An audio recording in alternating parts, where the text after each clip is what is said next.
The Lost Eighth Chronicle of Narnia, as told to us through the spirit of C.S. Lewis. There was once a family of pickled watermelon. The dad's name was Mom, and the mom's name was Dad. This causes complications later on, so make sure to read the whole story. Their children's names, in order from oldest to youngest, were Alejandro, Pierre, and Ji Xuan, who is their adopted square pickled watermelon daughter from Japan. But don't worry about Ji Xuan, for she's off playing dolls with her friend Megan. The family, minus Ji Xuan of course, started walking down the road. As they were walking, they came across a rut in the mud. When a pickled watermelon family of the size of 4 comes across a rut in the mud, they must immediately jump in, jump out, and yell, "Alley-oop!" So being the good and studious pickled watermelon family that they were, they immediately did so. After this rite of passage was completed, they met a young artichoke by the name of Jennifer, who was speaking out loud.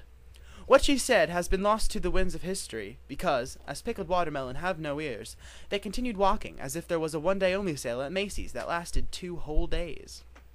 Then they continued walking along the road.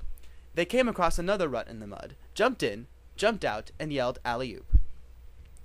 Then they came across the beloved princess of the yellow peppers, Isabella, the not quite so teal as Sir Beatrice. She was not actually teal, but her aura was, hence why she was called Isabella, the not quite so teal as Sir Beatrice. But anyways, back to the story. She then addressed them, saying something very regal, I'm sure. However, seeing as pickled watermelon have no ears, what she said was lost to the oceans of fantasy, and they continued walking down the road. Then the road ended. Pierre then said, using the telepathic elation that is common to all pickled watermelon, for they have no ears and must communicate in some way, "My third sense is tingling!" Mom and Dad, who are the father and mother respectively, said telepathically in unison, "Shouldn't you have done that before we left?" Then an owl swooped down and ate Pierre. Then the pickled watermelon family, that has now been reduced to 3 members. Oh, wait. I forgot about the Japanese pickled watermelon daughter-child at her friend Megan's house. Ji Xuan then died of a porcelain-infested wound of scandalatiousness. Now the pickled watermelon family that has been reduced to 3 moved on to the grass. So, as the family of 3 pickled watermelon were walking along the grass, they encountered another rut in the mud. They then proceeded to jump in, jump out, and yell, telepathically of course, "Gallopin' Jesus!" which is what a pickled watermelon family of 3 yells when they jump in and jump out of a rut in the mud. Then a cat pounced upon them, but since it had no aim, it actually pounced right in front of them. Because Dad, who was of course the mother, had the presence of mind to remember that cats are afraid of trees, she yelled, telepathically of course, "Bark!" The cat then proceeded to eat Dad, who was the mother. Then, Alejandro, who used to be the oldest child, but was now the only offspring of Mom and Dad, who were the father and mother respectively, and his father, whose name was Mom, continued to move along the grass. Then they came to a rut in the mud. They then proceeded to jump in, jump out, and yell, telepathically of course, "More mayonnaise on the ham, please!" which is obviously what a pickled watermelon family of 2 yell when they jump in and jump out of a rut in the mud. Then the grass ended. After the grass came the dark, mysterious, and very expensive forest. In the dark, mysterious, and very expensive forest there were many trees.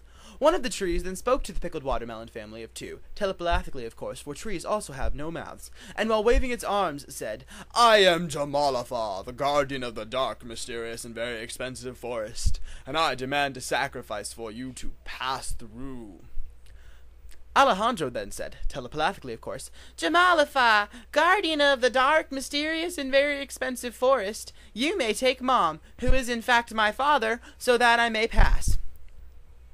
Over Mom's protest, Jamalafa then proceeded to eat Mom, who was Alejandro's father. Alejandro continued past Jamalafa. Then the dark, mysterious, and very expensive forest ended. Alejandro then came to the vast plains of emptiness. However, the vast plains of emptiness, contrary to its name, actually had a rut in the mud, which Alejandro arrived at. He then proceeded to jump in, jump out, and yell, telepathically of course, "That's my pet sheep, not your cousin Trixie!" As all good studious pickled watermelon who are traveling alone will say after they jump in and jump out of a rut in the mud. Then Pac-Man came along and ate him, as all Pac-Men are prone to do. The moral of the story, kids, is, Wounds of scandalationist can get pretty nasty when infested with porcelain, so make sure to apply porcelain remover before running around with your pants off yelling, telepathically of course, Scarecrow! Then the lost 8th Chronicle of Narnia, as told to us through the spirit of C.S. Lewis, ended. Da da da da da da da da da.